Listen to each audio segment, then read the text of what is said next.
आप सभी को प्रणाम। टेम्पल इनविजिबल के यह सीरीज में आप सभी का स्वागत है। टेम्पल इनविजिबल ये हमें सोलारा के विजन के माध्यम से प्राप्त हो रही विजडम का एक अंश है। तो आइए सोलारा के प्रति कृतज्ञता भाव के साथ ये वीडियो को शुरू करते हैं।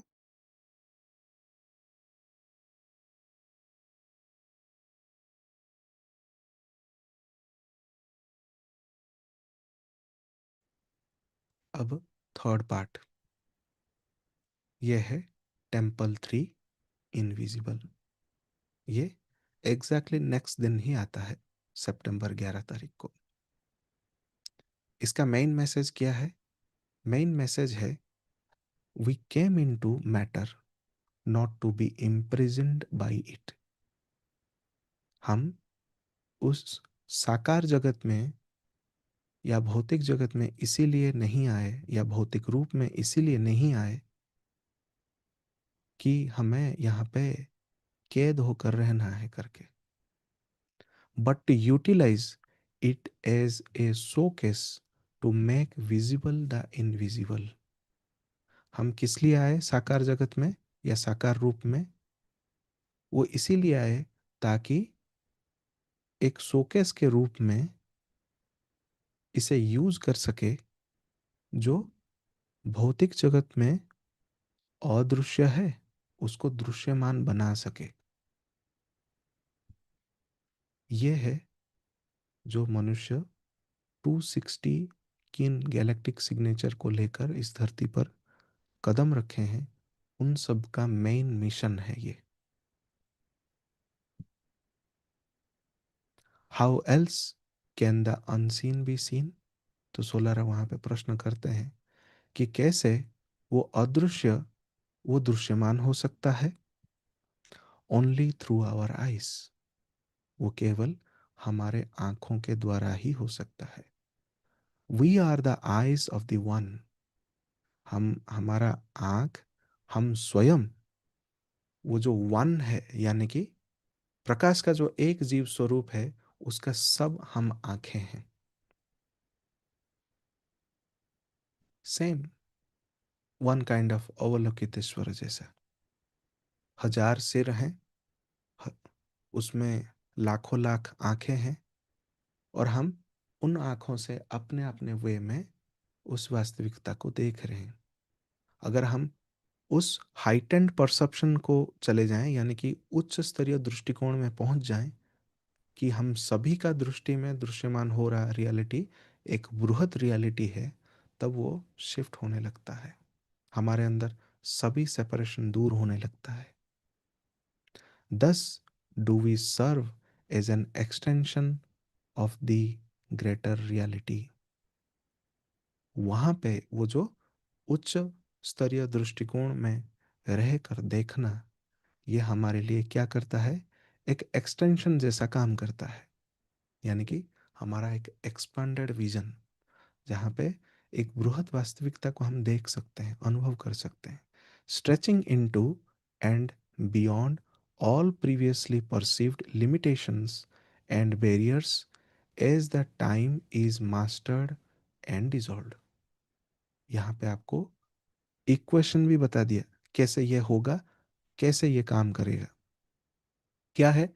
जब हम उच्च स्तरीय दृष्टिकोण में पहुंचे, वहां से हाइटेंड परसेप्शन से उस चीज को देख रहे हैं, तो क्या होगा वो कि जितने भी हमारे पुराने दृष्टिकोण थे, कि पुराने दृष्टिकोण अर्थात लिमिटेड वाला, जो हम खुद देख रहे हैं, अच्छा यही मेरा वास्तविकता है, नहीं।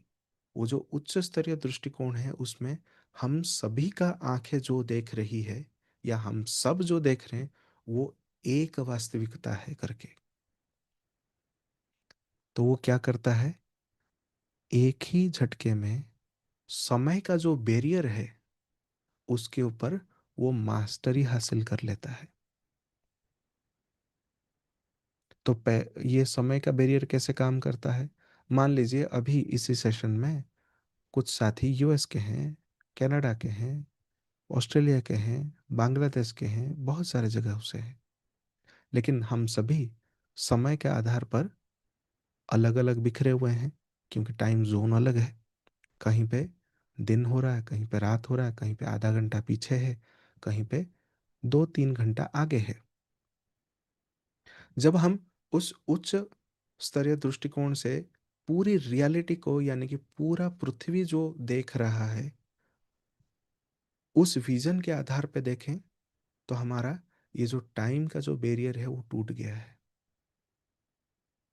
और टूट कैसे गया? हमने उसके ऊपर मास्टरी हासिल कर दी कि पूरा पृथ्वी ही मैं हूं, पूरा वास्तविकता ही मैं खुद देख रहा हूं। तो वहां पे सोलारा बताते हैं, टाइम के ऊपर आपका मास्टरी हो गई। जैसे ही टाइम के ऊपर मास्टरी हो गई, टाइम डिजोल्व हो गया। और टाइम डिजोल्व हो गई तो वो क्या है? Timelessness, timeless true self. Time is an imposition on greater reality, but it also serves as a purpose. समय जो है एक थोपा हुआ वस्तु जैसा है उस बृहद वास्तविकता के ऊपर, लेकिन इसी बृहद वास्तविकता को ये सर्व भी करता है, सेवा करता है। किसके लिए? हमारा पर्पस को याद दिलाने के लिए। To recreate the greater reality while serving in the midst of illusion of time is our challenge। क्या करता है? समय एक थोपा हुआ ऐसा हैवी चीज है इस ग्रेटर रियलिटी के ऊपर, ताकि हम अपना पर्पस को जान सकें कि हम यहाँ पे एक ग्रेटर रियलिटी क्रिएट करने आए हैं। और समय एक इल्यूजन है, और जिस इल्यूजन को हम देखकर क्या करते हैं? चैलेंज फील करते हैं। चैलेंज अर्थात आधे घंटे में इतना काम हो जाना चाहिए, कल तक वो चीज हो जाना चाहिए, 26,000 साल अभी भी खत्म हो रहा है, उससे पहले हमारा सोल प्लान पूरा हो जाना चाहिए। ये जो सभी समय का एक एक लिमिटेशन है, वो हमें क्या करता है? वो चैलेंज करता है। तुम क्या करने आए हो? तुम इस धरती पर क्यों हो? तो सोलारा यहाँ पे क्या बोलते हैं? Time and space can be perceived as a fine mesh which has been created to shift and filter formless essence। Formless essence अर्थात जो निराकार तत्व हैं, उन सभी को छान कर एक साइड से दूसरी साइड में शिफ्ट करना। तो क्या है ये? समय और परिस्थिति असल में एक छन्नी जैसे हैं। और वो क्या करते हैं? जो साकार तत्व है, यानी कि जो हैवी है, डेंस है, वो ऊपर रह जाता है। और उस छन्नी का जो मापदंड है, या तो उसका जो छोटे छोटे छोटे छोटे उसके पैसेज हैं, या तो छिद्र है, उससे वो निकल जाता है, जो उस सिस्टम में रहेगा ही नहीं। This shifting of formless essence through the mesh of time and space separates the elements which are predestined to be reunited। एक और लेवल का क्लियरिटी दे दिया कि ये किसको छान कर निकाल देता है? वो सभी निराकार तत्वों को छान कर बाहर कर देता है, जो ऑलरेडी उन्होंने अपने यात्रा को फिक्स कर रखा है कि हमें छन कर बाहर निकल जाना है और रीयूनाइट हो जाना है। जस्ट लाइक एलिमेंट डांस में सभी एलिमेंट एकत्रित हो जाना,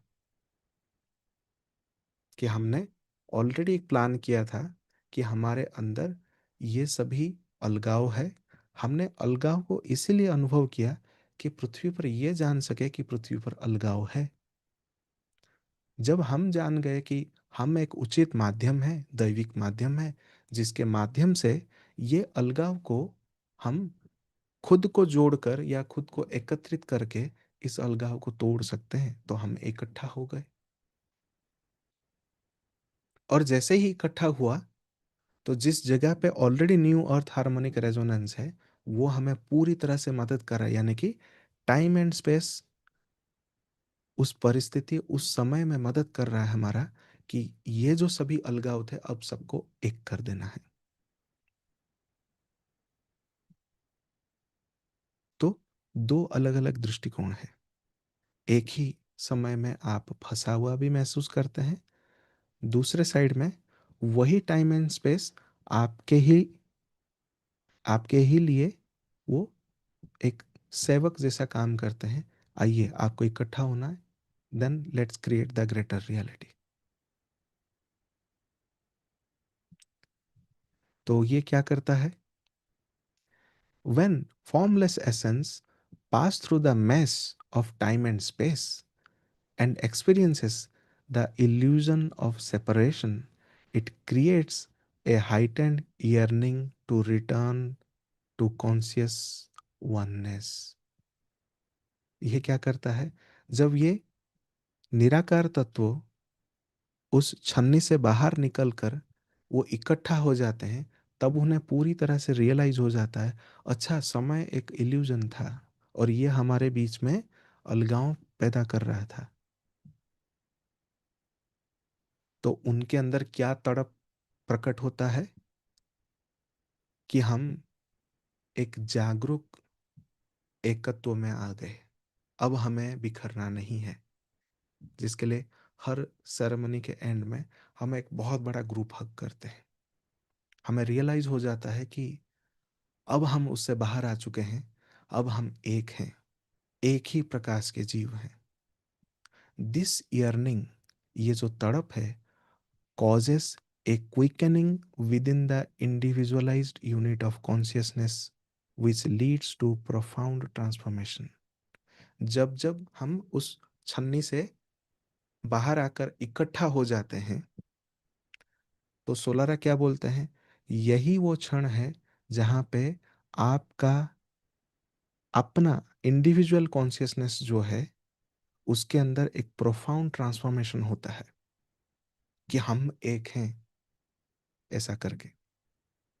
Inevitably, the separate units are drawn ever closer until they reunite as one। ये इनएविटेबल है, ये प्रोसेस। जो निकल कर इकट्ठा होंगे, वो अपने बृहद स्वरूप को पहचानेंगे।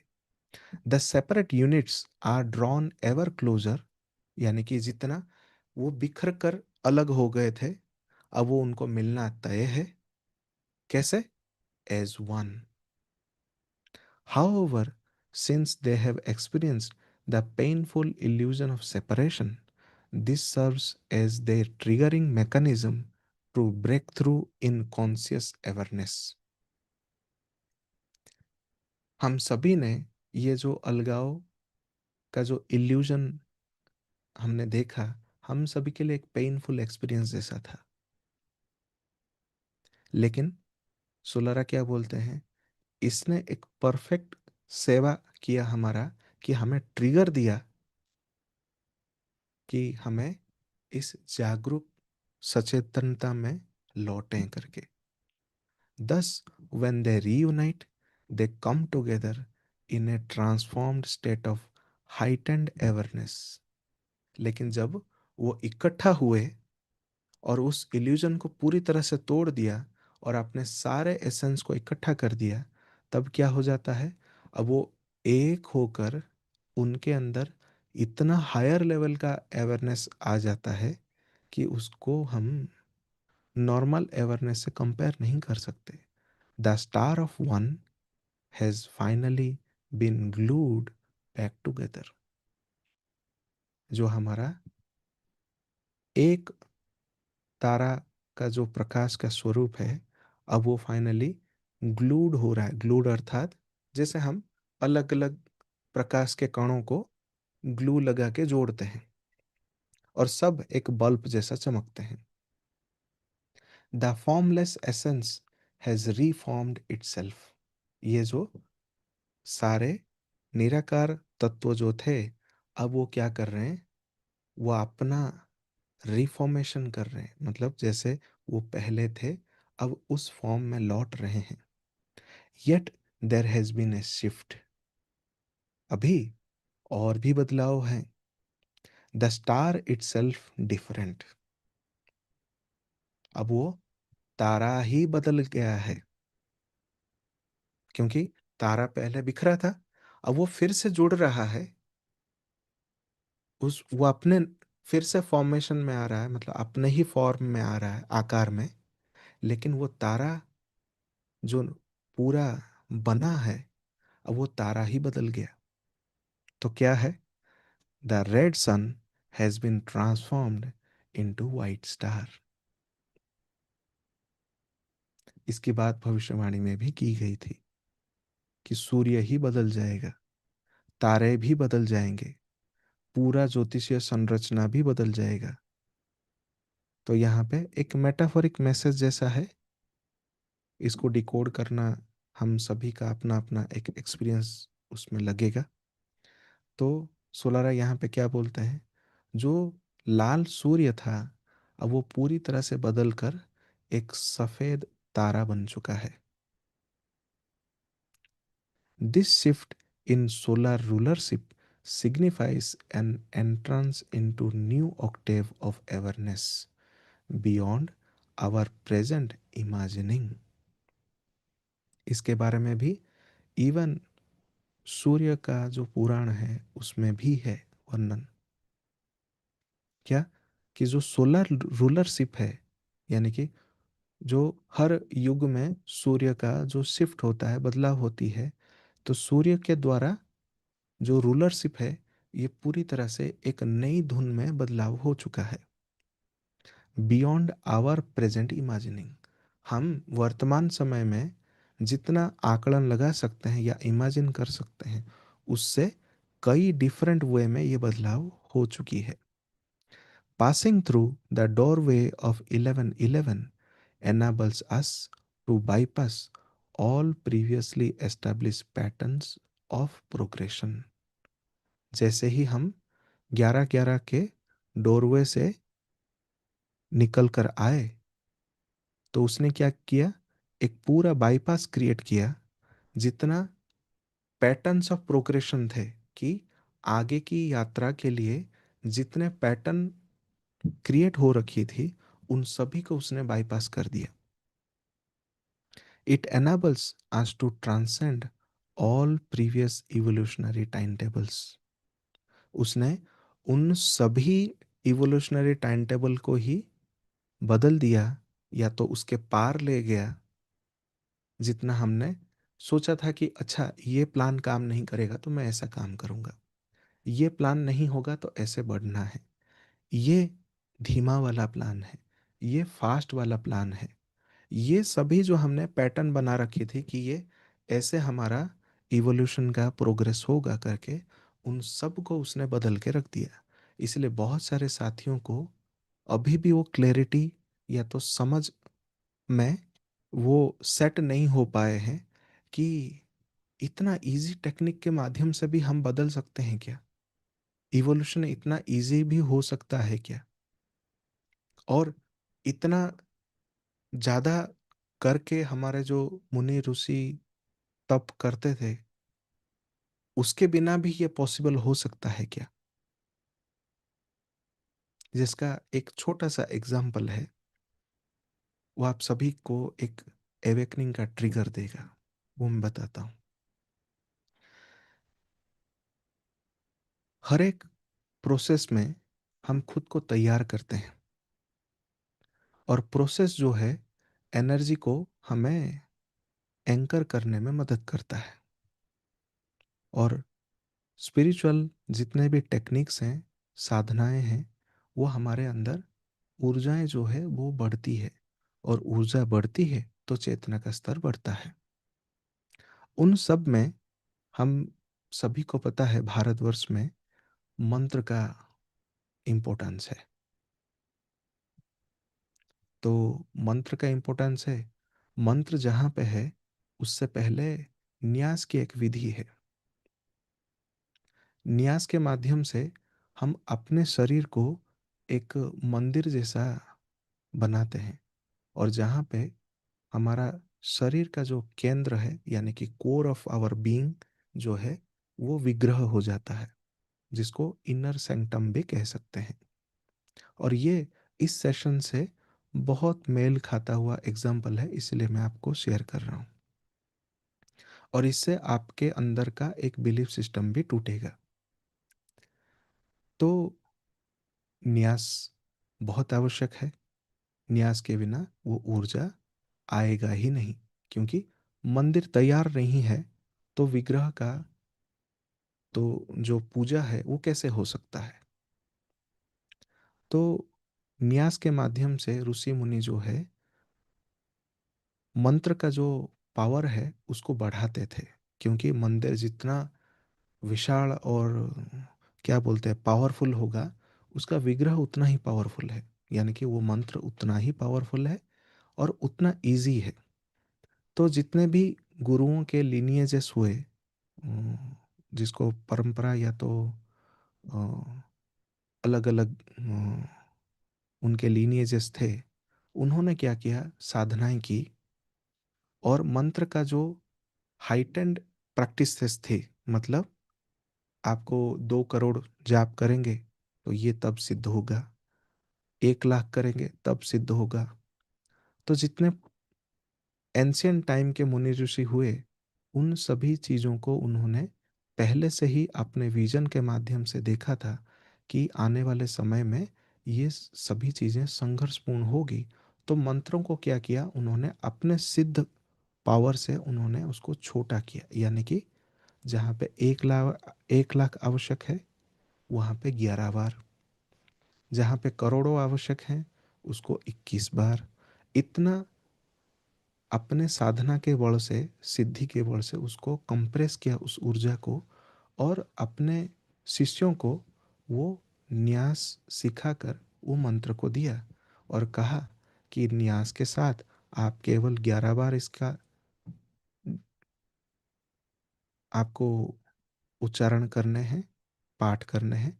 वो मंत्र आपके लिए सिद्ध होकर आपके लाइफ में जो भी संकल्प है वो आप कार्य कर सकते हैं। ये एक बेस फाउंडेशन क्रिएट हो गई। हर पीढ़ी में शिष्य आते गए। एक बार एक शिष्य को एक गुरु एक मंत्र देते हैं और कहते हैं कि आप, ये रही न्यास, ये रही मंत्र, आपको केवल 4 बार करने हैं। तो वो शिष्य बहुत सारे परंपराओं से आगे उठकर आया था, तो उसके अंदर बिलीफ सिस्टम थी। और वो जिस गुरु के पास आया था, वो काफी बड़े सिद्ध गुरु हैं। और सबके पास यही स्टोरी थी कि वो गुरु बहुत सारे पावरफुल मंत्र के साधक हैं, सिद्ध हैं, और वो जो भी मंत्र देंगे वो कार्य करेगा। लेकिन बिलीफ सिस्टम उसने क्या पकड़ रखी थी, जितना पावरफुल मंत्र, उतना लंबा उसका साधना, उतना बड़ा उसका जो अनुष्ठान है वो है। तो जब उसको ये चीज़ प्राप्त हुई कि न्यास करके केवल उसको 4 बार ही करने हैं और मंत्र सिद्ध हो गया, अब वो अपने लाइफ में जो भी पर्पस है उसको वो फुलफिल कर सकता है, तो गुरु के सामने बैठकर ही वो संदेह किया। तो गुरु बोलते हैं कि आप जा सकते हैं। तो उसने बोला कि मुझे एक प्रश्न है, उसे मैं सॉल्व किए बिना नहीं जाऊंगा। तो गुरु बोलते हैं ठीक बताइए। तो वो कहा कि आपने मंत्र को सिर्फ 4 बार कहा, और ये इतना पावरफुल मंत्र है। इतना कहते हुए ही गुरु ऐसे हाथ करते हैं और बोलते हैं कि ठीक है, आप 11 बार कर लीजिए। अब वो अगेन दुविधा में पड़ा। जो अब 4 था अब 11 हुआ, यानी कि मंत्र अभी भी पावरफुल है। फिर भी उसने बोला कि मेरा अगेन वही शंका है कि केवल 11 बार में ही यह चीज हो जाएगा। तो गुरु अगेन हाथ उठाकर बोलते हैं कि ठीक है, आप 21 बार कर लीजिए। तो वो बोलता है कि ठीक, पर फिर भी मेरा उत्तर पूरा नहीं हुआ। 21 बार में कोई एक सिद्ध मंत्र पूरा मेरे द्वारा सिद्ध हो सकता है? मैं एक नाम मात्र शिष्य हूँ। तो गुरु बोलते हैं ठीक है, आप इसको हर दिन 21 बार करना, यानी कि 21 21 बार आप करना। तो वो बोला कि इतना बड़ा गुरु हैं आप, इतना सिद्ध मंत्र है, मैं डेली उसको 21 बार कर दूं तो भी पॉसिबल है ये, पर मुझे विश्वास नहीं हो रहा।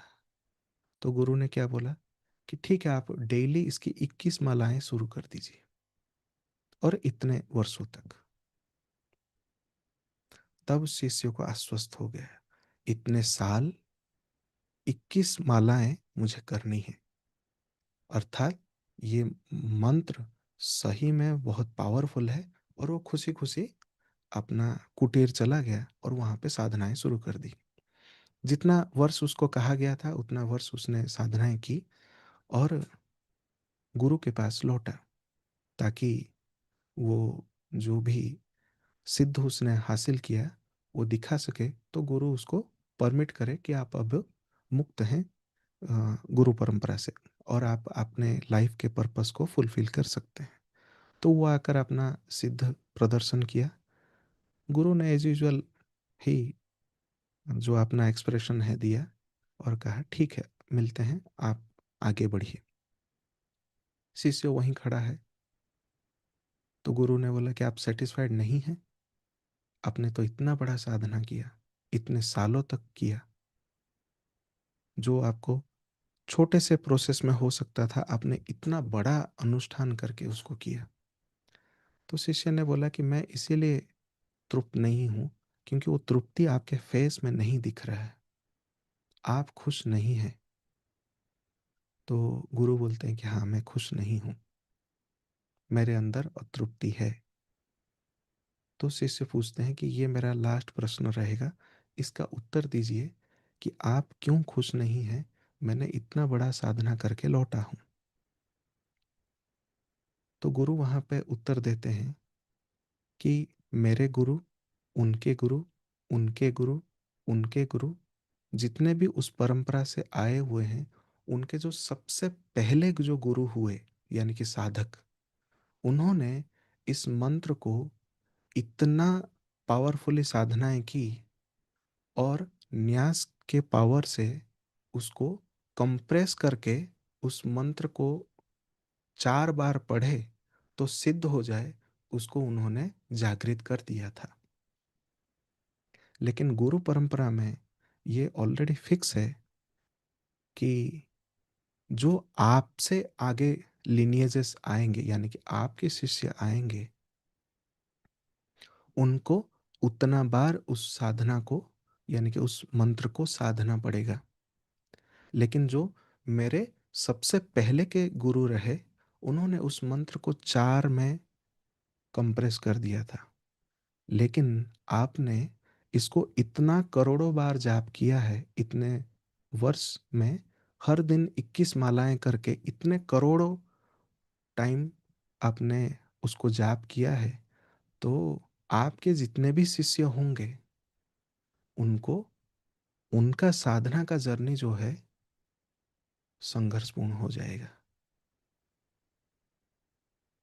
मैं इसीलिए दुखी हूँ, क्योंकि आपने सिद्ध से किया हुआ साधना को, जो कंप्रेस हो गया था, आपने फिर से अगेन खोल दिया, और आपने आने वाले पूरे जनरेशन को संघर्षपूर्ण बना दिया, उनके जर्नी को।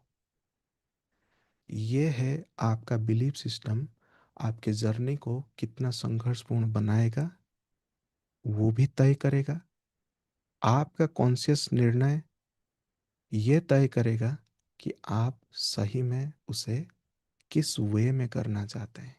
आपके जर्नी को संघर्षपूर्ण बनाना चाहते हैं, या जो ऑलरेडी सरल प्रोसेस आ रही है, जो आपका ही चेतना डिसाइड कर रहा है कि ये सरल प्रोसेस आपका हायर कॉन्शियसनेस के माध्यम से बहुत इजीली हो जाए।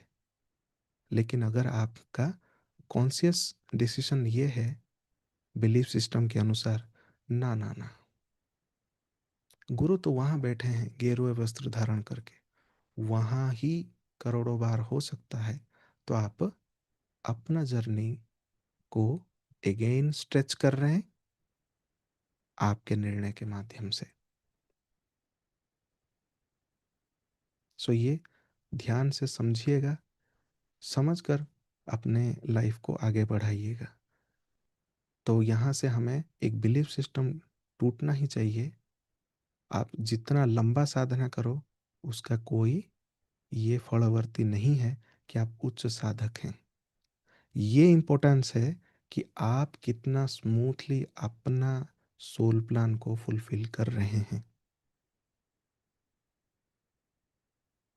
अल्टीमेटली तो सबको एक ही जगह जलना है।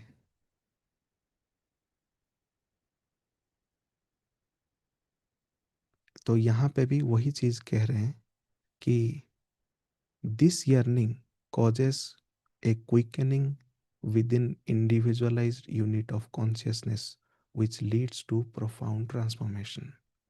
अपने अंदर जो तड़प प्रकट होगी कि मैं उस एकत्व स्वरूप का ही एक पार्ट हूँ और मुझे इकट्ठा होकर अपने चेतना की जर्नी को आगे बढ़ाना है, तो तभी हमारे अंदर एक प्रोफाउंड ट्रांसफॉर्मेशन हो सकती है। इसको हमेशा याद रखिए। इन Octave 7 the bird star transforms itself into a star bird by turning itself inside out through a process of inversion। तो ऑक्टेव 7 में हम जस्ट उस इनविजिबल टेम्पल में कदम रखते हैं और हमारे अंदर एक ट्रांसफॉर्मेशन का प्रोसेस खुल रहा है।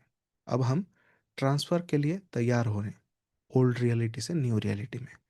तब वो स्थिति कैसा रहता है जब ऑक्टेव 7 शुरू हो गई हमारे जीवन में? सोलारा बताते हैं कि जो बर्ड स्टार है, यानी कि चिड़िया जैसा एक तारा का स्वरूप है, वो क्या होता है, ट्रांसफॉर्म इटसेल्फ इनटू ए स्टार बर्ड। वो एक तारा का पंछी जैसा वो खुलकर प्रकट होता है। Bye turning itself inside out, कल भी वो मैसेज दिया गया, क्या है कि एक पंछी को जन्म होना है, एक बच्चे को, तो उसको कोई भी मदद नहीं करते। इवन उसके परिवार के भी कोई वर्ग जो है वो ये हेल्प नहीं करता कि उसके एग सेल को वो तोड़ दे और वो बच्चा बाहर आ जाए। उसको खुद को ही अंदर से उस एग सेल को तोड़ना पड़ता है वो बाहर आने के लिए। तो हमें भी उसी इन्वर्जन प्रोसेस से गुजरना है, अंदर से ही उसको तोड़ना है।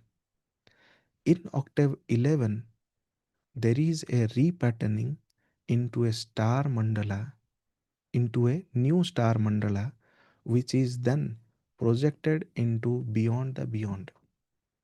अर्थात ऑक्टेव 11 में जब हम ऑलरेडी शिफ्टिंग का प्रोसेस में आ गए न्यू रियलिटी के तरफ, हमारे अंदर जो आंतरिक जगत है और जो बाहरी जगत का एक प्रतिरूप जैसा है, मिरर जैसा है, उसी में ही ये स्टार मंडला जो है प्रकट होना शुरू हो जाएगा।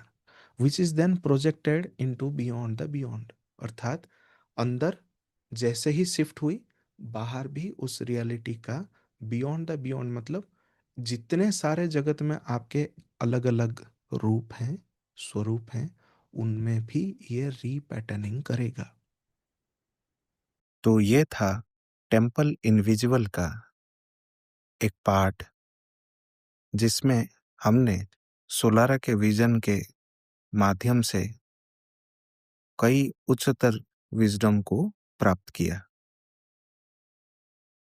आशा करते हैं हमारे द्वारा शेयर किए गए इन उच्चतर नॉलेजेस, विजडम आप सभी को अपने उद्विकास के यात्रा में मदद हो रही होगी। आप अपने सामर्थ्य अनुसार कोई भी आर्थिक राशि as a financial support inner infinity को आप भेज सकते हैं।